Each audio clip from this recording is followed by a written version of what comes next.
Jadi saya didu tuh jangan gede kepala, seolah-olah sudah dipercaya oleh Pak Prabowo, langsung bikin organisasi ya kan, untuk melengsarkan Gibran dan memusuhi Jokowi. Itu lucu-lucu aja menurut saya. Sampai saat ini saya yakin Pak Prabowo pasti masih dengan Gibran. Dari mana keyakinan itu datang? Dengan kehadiran Pak Jokowi. Nanti dibuktikan lagi dengan PSI sebagai partai yang kemungkinan besar mendukung Gibran. Kalau saya tidak yakin loyalitas mereka kepada presiden itu penuh. Oke. Mereka tentu lihat peluang-peluang. Kalau ada peluang meninggalkan Prabowo, kenapa mesti tidak? Kursi siapa yang banyak hilang Bang nanti? Kalau misalnya PSI masuk Senayan nih, kursi siapa yang paling Nasdem. banyak hilang? Nasdem. PDIP, termasuk Demokrat. Ya kan, PAN juga bisa. Kalau PKB kan lain lagi tuh. Golkar? Lain lagi? Bisa aja, Bisa tapi aja ya. tidak terlalu besar lah. Golkar kan PKS nggak mungkin ya? nggak mungkin. Gitu. Yang lain-lain itu bisa aja pindah. Nah ini kan faktor kok Jokowi sudah terjun langsung.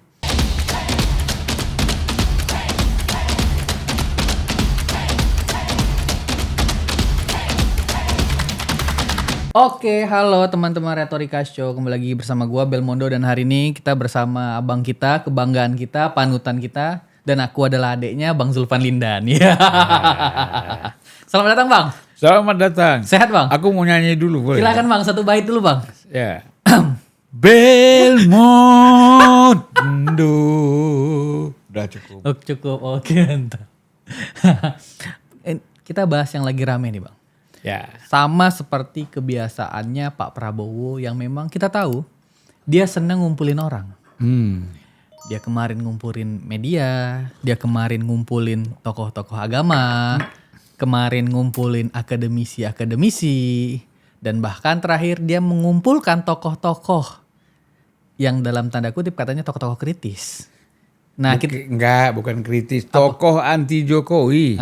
mungkin ya. Abang gimana melihat Pak Prabowo yang senang ngumpulin orang walaupun itu adalah tokoh-tokoh yang abang bilang tadi. Abang berikan dong tanggapannya. Enggak, saya kira kalau Pak Prabowo suka mengundang siapapun ya, itu sudah sejak dulu kan.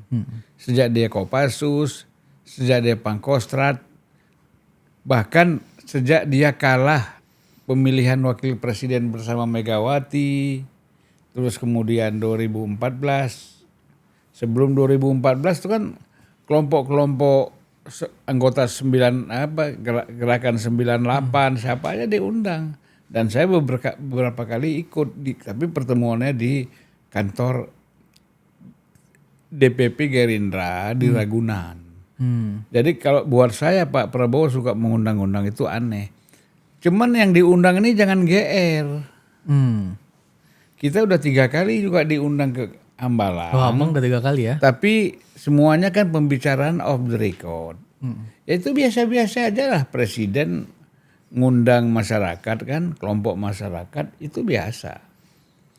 Jadi saya didu tuh jangan gede kepala, seolah-olah sudah dipercaya oleh Pak Prabowo, langsung bikin organisasi ya kan, untuk melengsarkan Gibran dan memusuhi Jokowi. Itu lucu-lucu aja menurut saya. Dia nganggap pertemuan dengan Prabowo itu dapat amunisi. Enggak. Biasa-biasa aja. Nah, inilah kadang-kadang orang nggak siap mental ya ketemu presiden. Jadi merasa sudah sesuatu yang luar biasa. Kita senang dipanggil presiden, ketemu presiden, bisa ngobrol dengan presiden. Tapi jangan dipolitisir, jangan dipolitisasi untuk kepentingan individu atau kelompok. Gitu. Iya kan? Iya. Jadi memang berarti pertemuan itu ya biasa saja sebenarnya, nggak perlu jadi sesuatu yang dipolitisasi atau bahkan diumbar-umbar kan. Habis ketemu presiden, bahkan kan Abraham Samad bilang kalau misalnya mau memperbaiki kepolisian atau Kapolri gitu ya, kepala kepolisiannya diganti, kan ada yang begitu-gitu tuh. Masukan-masukannya kan, Bang. Dia sendiri kan dulu dilengserkan waktu jadi ketua KPK kan. Kalau nggak salah saya ya, mungkin ya. Karena ada masalah isu macam-macam kan. Nah jadi logikanya apa urusannya orang dengan institusi? Itu kan presiden yang lebih tahu. Dia ingin memaksa presiden bahwa Kapolri dilengsarkan, lalu Polrinya berubah. Jaminannya apa? Ini orang kan sentimen politik, kebencian, itu yang dia bangun gitu loh. Kebencian dia kepada Sigit, ya kan? Kebencian kepada Sigit. Nah kita nggak tahu ada aroma politik apa di belakang dia ini, ya, dengan menggunakan narasi-narasi yang secara individualis, kebencian yang dibangun gitu loh. Udahlah dewasa sedikit, kenapa sih? Kalau mau bicara Polri, kita bicara sistemnya, bicara organisasinya, baru bicara orang. Siapa orang yang paling tepat dengan organisasi ini? Lucu-lucu aja, Suno Dihaji, Dua Haji lagi udah pernah masuk penjara, korupsi 100 juta di Jawa Barat. Waktu jadi Kapolda ngomong lagi, sekarang apa ini orang nggak tahu malu. Bang, tapi kalau memang kayak yang abang bilang tadi, ini adalah tokoh-tokoh politik yang sebenarnya ya begitulah ya. Tapi kenapa ya Pak Prabowo tuh tetap ingin bertemu dan ingin ngobrol gitu? Apa tujuannya gitu bang? Ya mau dengar aja aspirasi, mau apa kalian sih, ya kan? Mau dengar aja. Kan itu biasa, nggak ada pretensi politik dari presiden. Pak Prabowo tuh nggak ada. Mau dengar-dengar aja, masukan dari semua kalangan kan. Jadi kan dia merasa bahwa semua kalangan banyak yang dipanggil. Dari A, B, C, D. Ini ada satu kelompok ribut aja nih, kita undang juga lah. Ya kan maunya apa nih sebenarnya. Jadi wajar. Oke. Gitu. Wajar aja ngundang orang itu ya. Tapi yang diundang juga jangan berlebihan gitu maksud abang ya. Ya itulah makanya saya katakan. Ini kan kadang-kadang orang di pinggiran politik, kalau diundang masuk ke tengah begini jadinya. Tapi kan ada juga yang mengatakan gini. Ini selain yang diundang tokoh-tokoh tadi ya, Pak Prabowo juga sempat ngundang mantan diplomat-diplomat atau mantan menteri luar negeri, abang ingat nggak? Ya, tahu, untuk menjelaskan Board of Peace. Awalnya kalau kita perhatikan Dino Patijalal tuh agak gimana gitu ketika Pak Prabowo masuk. Ya pokoknya dia menganggap kecil lah Sugiono nggak bisa kerja macam-macam, nggak capable kan. Ya, gitu. Gimana abang menanggapi, silakan. Ya saya kira begini, kan perlu mereka mendengar langsung dari pandangan presiden. Katakanlah Board of Peace, ya kan. Kadang-kadang begini ya, kita kalau belum jadi presiden cuap-cuap terus. Begitu jadi presiden, problem itu kan banyak sekali. Wah, ternyata ada ini, ada itu. Walaupun secara praktis, orang tidak bisa menerima soal kita gabung dengan Board of Peace itu. Karena kan sampai sekarang Israel masih membunuh rakyat Palestina. Kan gitu. Nah kemudian Palestina tidak dimasukkan di dalamnya. Nah Israel ikut menentukan gede kepala kan. Ya itu. Jadi presiden perlu menjelaskan. Jadi ginilah. Politik itu ada yang manifest, ada yang laten.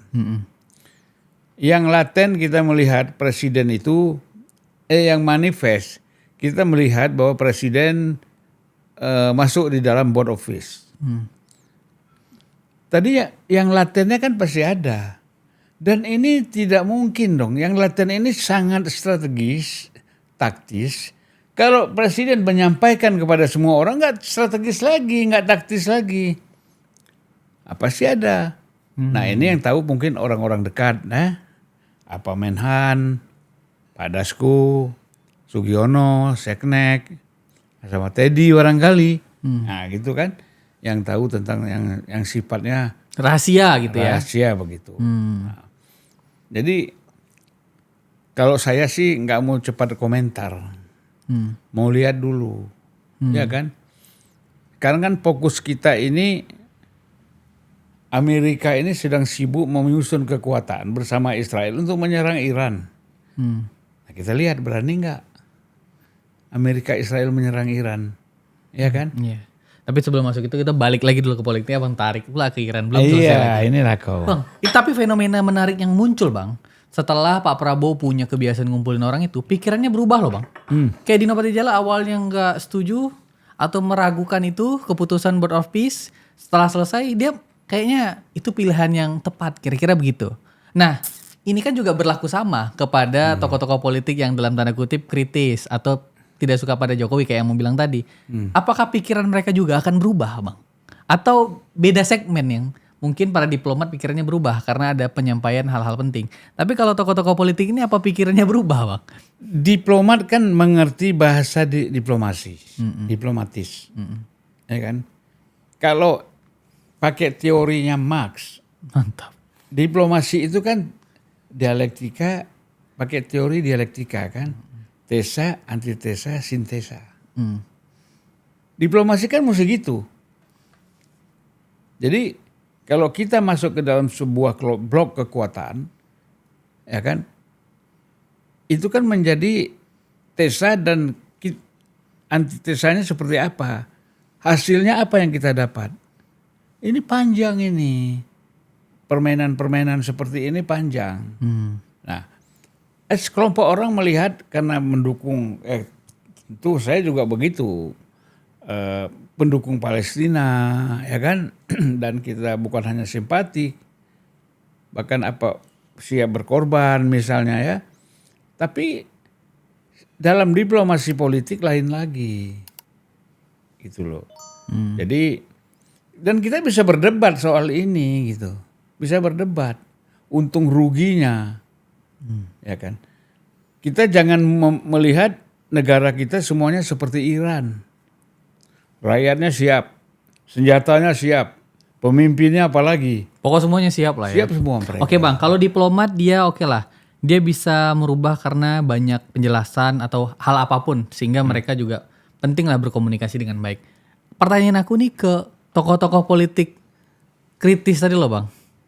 Apakah mereka setelah bertemu Pak Prabowo hatinya lebih lunak kepada Pak Prabowo? Lebih baik. Apakah setelah bertemu Prabowo begitu gitu loh Bang? Bisa juga takut. Dan dapat, kan biasanya begitu. Orang kalau udah ketemu presiden ada gentar juga kan sedikit. Abang waktu pertama kali ketemu Pak Prabowo pas dia jadi presiden abang gimana Bang? Biasa aja. Oh biasa. Karena sebelumnya juga udah sering ketemu. Oke. Tapi kalau mereka takut. Bisa kan. Kita tidak menuduh mereka takut. Iya. Tapi kan biasanya ciut juga kan. Dipanggil presiden masa kita nggak datang dan kemudian kita bersikap yang berbeda. Makanya mereka nggak berani kritis terhadap orang presiden yang sedang eksis. Berani sama Jokowi, udah nggak presiden lagi, ya kan? Itu siapapun bisa. Nggak menjabat lagi. SBY tidak menjabat lagi, Mega tidak menjabat lagi, banyaklah yang mengkritisi. Tapi coba terhadap Prabowo, berani nggak mereka? Ya kan? Sekeras ya, kalau sekedar ngomel-ngomel biasa tuh Tapi sekeras mereka ngeritik Jokowi, misalnya lihat apa yang bisa dikritik terhadap Prabowo, berani nggak? Iya kan? Nampaknya tak berani. Nampaknya tak berani, apalagi sudah ketemu. Kita agak geser, ini masih dalam isu dan rangkaian politik yang ramai pada hari-hari ini Bang. Sempat keluar juga kemarin dari orang-orang PAN. Kembali kepada pertarungan Wapres. Kalau kita tahu kan kemarin opsinya adalah Mas Gibran tetap. Terus kelihatan banget AHY seperti ingin maju. Terus yang belakangan rame itu adalah Zulhas. Zulhas ini merasa juga canggih untuk menjadi Wapres gitu kan. Ditanggapi juga sama Raja Juli. Mudah-mudahan sehat selalu. Gimana? Dasko kan ditanya wartawan, Iya, Pak Dasko, gimana, Bang? bagaimana soal itu? Pak Dasko kan bilang anggap aja hiburan. Oke. Nah, kan gitu. Oke, jadi ini hiburan aja nih Wapres ini menurut Abang? Ya, bukan. Pasti semangat untuk menjadi Wapres itu ada. Karena untuk menjadi presiden kan terhambat oleh incumbent. Pak Prabowo masih bisa 2 kali. Nah karena itu kalau AHY mau kita anggap wajar. Ya. Kemudian Zulhas mau juga wajar. Tapi kalau saya bilang Zulhas janganlah, kalau ada dari PAN yang muda-muda, masa udah tua-tua 2, Pak Prabowo tua, wakilnya tua, janganlah. Ya kan? Cari yang muda-muda dari PAN. Iya. Yang ngomong sendiri tuh Eri Suparno. Iya. Betul. Dia aja. Ya enggak, banyak lagi yang lain-lain. Ada tuh yang sekarang wamen. Si Arya Bima. Oh iya. Itu bisa juga diajukan. Ya kan? Kalau Julhas kan aduh usianya udah di atas hampir 70 lah. Ya. Prabowo nanti udah 80. Gimana? Negara kita dipimpin orang-orang tua ini, mana anak muda tempatnya di mana? Kan gitu. Nah, jadi menurut saya biar aja. Tapi dukungannya seperti apa? Kalau Gibran, Gibran itu kan tidak dilihat dia ansih. Dilihat di belakangnya ada Jokowi. Ya kan? Makanya orang ingin menghantam Pak Jokowi tujuannya melemahkan Gibran. Apalagi Jokowi kemarin di atas 80% tingkat kesenangan masyarakat kepada dia kan. Nah, kalau di survei itu Sedidu, Abraham Samad berapa persen yang senang sama dia itu? Saya kira nggak sampai 5% kali ya. Iya oke. Kita minta ada sama Burhanuddin Muhtadi tolong survei orang-orang itu Refli Harun ya kan. Pasti nggak ada. Ya nggak ada inilah. Elektabilitas tuh jadi wapres ya dalam konteks ini ya jauh. Bang, tapi abang yakin mana? Gibran tergantikan atau Gibran tetap wapres? Abang yakin mana bang? Sampai saat ini saya yakin Pak Prabowo pasti masih dengan Gibran. Dari mana keyakinan itu datang? Dengan kehadiran Pak Jokowi. Nanti dibuktikan lagi dengan PSI sebagai partai yang kemungkinan besar mendukung Gibran. Iya kan? Nah jadi kalau nanti Prabowo meninggalkan Gibran, praktis kan dukungan Jokowi menurun. Nah ini kan orang disurvei, ketika disurvei Pak Jokowi masih mendukung Prabowo. Makanya agak tinggi tingkat kepuasan. Ya. Kalau ketika nanti lepas dari Gibran, Pak Jokowi juga lepas, lain lagi ceritanya. Gimana lainnya? Apakah menurut abang kalau misalnya hubungan itu kita anggaplah ya tidak baik-baik saja, apakah akan menurun? Menurun lah pasti. Jauh? Jauh, berat. Kayak sama kayak Ganjar. Kan sok jago. Ya kan? Waktu ada Jokowi kan Ganjar udah meninggalkan Prabowo dan Anies jauh. Tapi begitu Pak Jokowi mundur dari PDIP, tidak mendukung lagi Ganjar, lihatlah melorotnya sampai nomor 3, memalukan kan? Gitu, kalah sama Anies 16%, 24%. Di atas 50 tuh Pak Prabowo. Oke. Kan banyak yang bilang gini, Pak Jokowi itu akan memberikan dampak ya pada 2024 aja. Apakah 2029 dia akan seberdampak itu bang? Ya kalau dia aktif terus, bagaimana? Dia kan ini aktif. Dan relawan-relawannya banyak. Kalau SBY kan nggak punya relawan. Ya kan? Oke. Nah Pak Jokowi sebenarnya seorang politisi yang berpikirnya prospektif. Perlu ada relawan. Nah, relawan itu kan sekarang terbina. Oke. Terkonsolidasi. Ya kan? Mereka datang ke Solo, mereka bikin pertemuan, katanya nanti ada sarasehan juga. Relawan-relawan ini mereka siap mendukung PSI misalnya. Itu menunjukkan bahwa kekuatan itu besar. Karena dirawat gitu ya. Dirawat. Pak Jokowi tidak pernah menutup pintu. Dia sampai tidak sempat kemana-mana, tiap hari menerima relawan masyarakat. Iya kan? Yang datang kepada dia. Dan itu satu kekuatan politik. Dan kalau kita bandingkan jadinya kalau di era Pak SBY nggak melakukan itu ya? Tidak melakukan itu. Dan kedua, Megawati juga tidak melakukan itu. Ya kan? Ya Pak Prabowo nggak usah melakukan itulah. Kan dia 2 periode aja nanti kan. Siapa tahu mau memberikan dampak juga seperti apa yang dilakukan Pak Jokowi kan. Cuman oke lah, berarti Pak Jokowi dalam hal ini masih punya kekuatan yang cukup besar. Sehingga itu menjadi pertimbangan Pak Prabowo untuk tetap menjadikan Mas Gibran wakil presidennya. Kan begitu pandangan abang? Ya. Oke, selain nama Mas Gibran, menurut Bang Zulfan, siapa lagi nama yang ya kita kategorikan nomor 2 atau nomor 3-nya lah. Kalau Gibran itu nomor 1. Ada Muhaimin. Nomor 2 tuh menurut abang? Setelah Gibran, Iya. ada Muhaimin. Ada Khofifah. Ada KDM. KDM misalnya. Walaupun KDM tuh nggak mungkin kan sama-sama Gerindra, ya kan? Dan ceruk suaranya itu sama di Jawa Barat, gitu. Nah, jadi Pak Prabowo harus cari orang yang menambah suara, gitu loh. Nah, kalau AHY mungkin ya Jawa Timur, DKI bisa tambah sedikit, ya kan? Nah, Muhaimin Jawa Timur juga. Kalau menurut saya Khofifah juga kuat, gitu, untuk mendampingi Pak Prabowo.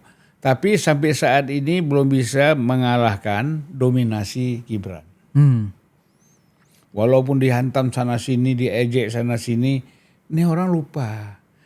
Kalau di Amerika, di Eropa Barat, di Jepang, Korea, itu negara-negara sudah maju. Ya, kalau menjelek-jelekkan orang itu disambut. Ini Indonesia. Lihat orang diintimidasi, ditindas, dizolimi, diejek-ejek, apalagi secara fisik. Rakyat makin simpati. Bukan makin senang kepada mereka itu kelompok-kelompok yang anti. Ya kan? Ero Suryo ini itu udahlah. Menurut saya gak ada pun yang simpati sama kelompok itu, kecuali beberapa orang juga yang benci sama Jokowi. Ya kan? Gitu.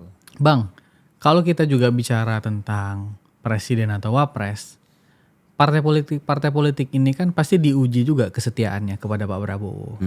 Karena masing-masing juga punya keinginan kan, dan kalau keinginan itu nggak tercapai, bisa aja berubah-berubah komitmen partai politik. Dan kalau kita lihat partai politik ini, oke lah, Golkar paling dekat dengan siapa pemenangnya biasanya kan, tipikal Golkar gitu. Kalau kita bicara PKB ini kan di luar kalau bertarung. Kalau udah selesai pertarungan dia merapat lagi ke dalam. Ya PAN juga begitu, dukung Pak Prabowo 2 kali. Tapi ujung-ujung masuk kabinet Pak Jokowi juga. Jadi kita lihat tipikal partai politik ini juga nggak setia-setia banget. Abang gimana mengukur supaya Pak Prabowo ini sadar nih partai politik ini nggak sesetia itu kok? Ya, kalau saya tidak yakin loyalitas mereka kepada presiden itu penuh. Oke. Mereka tentu lihat peluang-peluang. Kalau ada peluang meninggalkan Prabowo, kenapa mesti tidak? Karena ini peluang. Ya kan? Jadi kalau sekarang mereka masih bersama-sama, itu semua dalam rangka kepentingan. Peluang untuk jaga jarak dengan presiden juga ada. Even Golkar. Ya kan? Termasuk PAN, apa lagi? Nasdem, PKB, Nasdem udah jelas lah. Nasdem udah jelas. Ya, buktinya Nasdem tanpa dibantu oleh Pak Jokowi, Nasdem itu 2004 kecil suaranya kan gitu. 2019 dibantu lagi sama Pak Jokowi. Ya kan? Naik lagi suaranya. 2024 mereka itu karena tahu mau mainkan kotel efek kan gini. Surya Paloh tuh sadar betul bahwa suara Nasdem susah terangkat karena habis dukung Ahok. Ya, dukung Ahok, Gubernur DKI, kemudian mereka tambah berapa kursi sih? Gitu. Nah, waktu 2024 dia dukung Anies. Jadi suara kotel efeknya jelas, nambah hampir berapa kursi? 10 kursi. Jadi menurut saya, dan dalam konteks ini kan meninggalkan Jokowi. Pak Jokowi masih presiden loh. Dan tidak ada ketua umum partai yang dekat dengan Jokowi seperti Surya Paloh. Udah dianggap adik kandung, abang kandung itu. Ya kan? Sering saya jelaskan, Kapolri, calon Kapolri, calon Kasat, calon Panglima TNI, kalau sebelum dilantik oleh Pak Jokowi, merapat dulu ke Surya Paloh, lapor. Itu pun bayangkan bisa meninggalkan Pak Jokowi. Padahal udah sedekat itu. Nah, jadi macam-macam yang dikasih lah. Ya kan, macam-macam dikasih Pak Jokowi kepada Surya Paloh itu.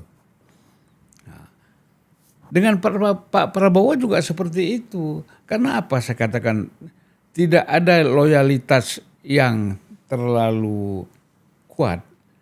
Karena ini kan semuanya kan sinerginya bukan berdasarkan ideologi. Berdasarkan kepentingan. Nggak ada ideologi di sini. Kalau ada ideologi, mati pun aku Prabowo kan gitu. Nah, PAN misalnya, satu ideologi nih. Nah kan nanti larinya, ya kita kan udah Pancasila. Ya Pancasila kan masih lip service. Ya. Karena partai politik ini juga gini Bang. Kita dukung Prabowo 2 periode. Prabowo-nya aja disebut, wakilnya dikosongin sama mereka. Ya itu kan nanti terserah presiden. Oke. Kalau kalian dukung Prabowo, nanti Prabowo milih presiden yang mana? Iya kan? Milih wapres yang mana gitu. Yang mana milih wapresnya? Jadi bisa aja Bang, walaupun partai politik ini mendukung Pak Prabowo 2 periode, bisa aja nanti kalau mereka merasa kepentingannya nggak sama ya udah pindah. Ya bisa, dia bikin sendiri. Ya kan? Siapa yang sering bohong Bang menurut Abang? Partai politik mana sering bohong Bang? Saya nggak tahu ya. Yang jelas saya tidak mengatakan yang paling bohong, tetapi paling tidak mereka bisa menentukan sikap berbeda. Itu ya, bisa menentukan sikap yang berbeda. Dan dalam politik itu kita lihat begitu diametralnya PKB dengan PKS dalam konteks aliran dalam Islam ya, tapi mereka bisa ketemu. Kenapa? Kepentingan, gitu loh. Kalau Anies menang, ya kan? Kalau PKB jelas lah. Kalau Muhammad Wapres manfaatnya dia besar. Nih kalau Anies menang, dia dapat apa? Jabatan, konsesi dan segala macam itu sudah dalam bayangan.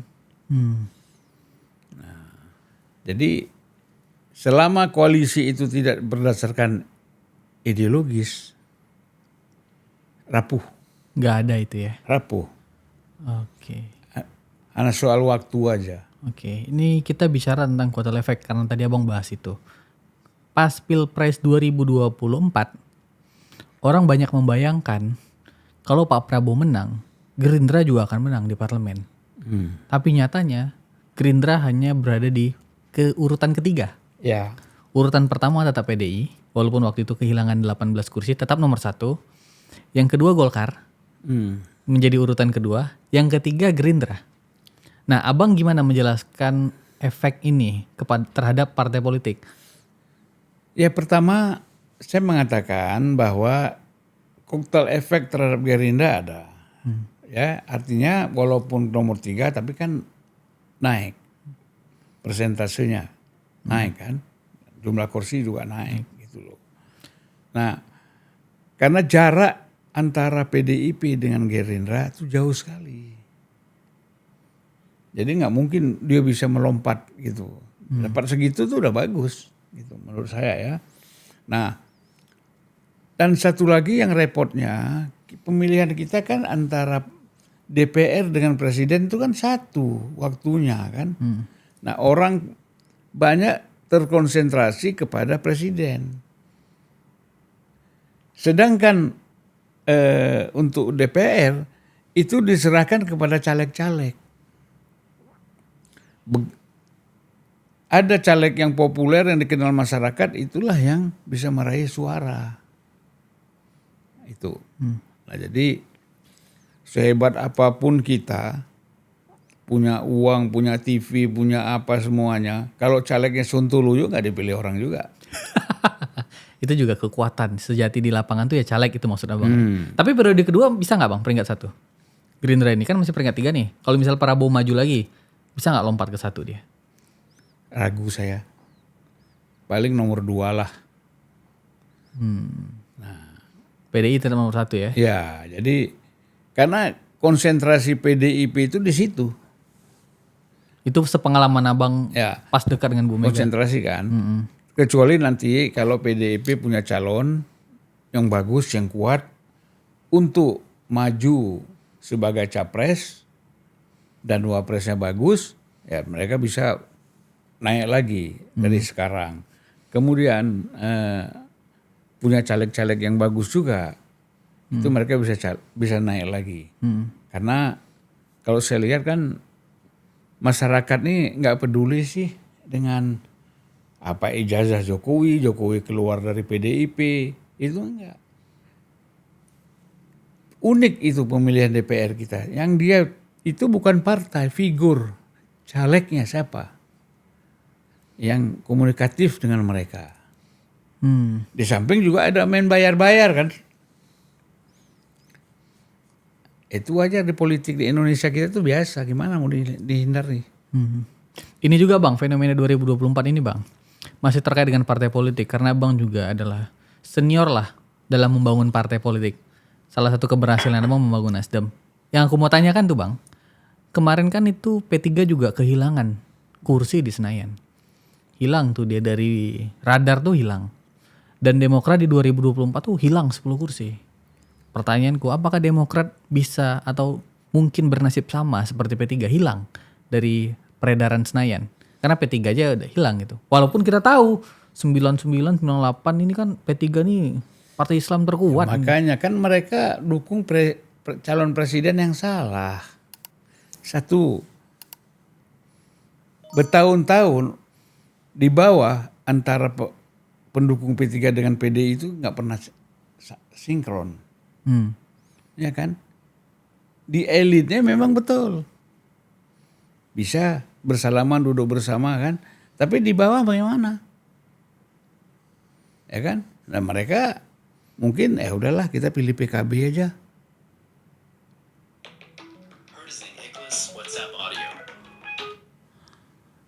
Jadi kalau Demokrat ini mereka juga lagi galau. Ya, lagi galau. Apakah bisa bertahan tetap di parlemen? Sekarang kan nomor 8 ya. Berapa persen tuh? 7 ya. Tapi kalau 7 saya kira masih masuk lah. Masih masuk Bang ya. Kalau masih tetap 4% threshold ya, masih masuk. Paling enggak, kalau turun pun paling 5. Sedikit. Sedikit, masih ada. Tapi kalau apalagi threshold ditiadakan, Masuk semua lah itu. masuk semua partai embelem apapun masuk. Bang, anggaplah threshold, ini pertanyaan terakhir kita politik sebelum kita masuk topik Iran. Anggaplah persen itu tetap 4 threshold. Dan abang kan mengamati Pak Jokowi juga dan PSI gitu ya. Kursi siapa yang banyak hilang Bang nanti? Kalau misalnya PSI masuk Senayan nih, kursi siapa yang paling Nasdem. banyak hilang? Nasdem. PDIP, termasuk Demokrat. Ya kan, PAN juga bisa. Kalau PKB kan lain lagi tuh. Golkar? Lain lagi? Bisa aja, Bisa tapi aja. tidak terlalu besar lah. Golkar kan PKS nggak mungkin ya? nggak mungkin. Gitu. Ya, jadi ya kekhawatiran orang terhadap PSI ini bisa mengambil banyak suara dari partai lain, kecuali PKS dan Gerindra mungkin. Yang lain-lain itu bisa aja pindah. Nah ini kan faktor kok Jokowi sudah terjun langsung, ya, dan sudah mau kampanye langsung, itu pasti. Kan birokrasi kan juga masih banyak yang simpati kepada Pak Jokowi, yang merasakan kotel efek juga dalam birokrasi kan. Iya. Berapa persen Bang? Bayangan abang? Ya Kasih dulu analisa politik abang. PSI itu kira-kira bisa dapat topnya tuh 10%. Paling rendah 7%. Nah, jadi kan sekarang begini, tidak bisa hanya mengandalkan figur Jokowi. Figur Jokowi oke, ya kan, itu modal besar. Kemudian ekonomi oke, modal. Ketiga, struktur itu bekerja di tengah-tengah masyarakat. Nah, nanti calegnya juga harus caleg yang bagus-bagus. Jangan caleg Sontoloyo. Jangan caleg sontoloyo, duduk aja kan nggak kerja apa-apa gitu kan.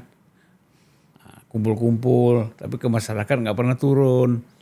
Nah, jadi itu yang membuat nggak mungkin menang. Oke. Harus memperbaiki struktur caleg dan hal apapun lah gitu ya.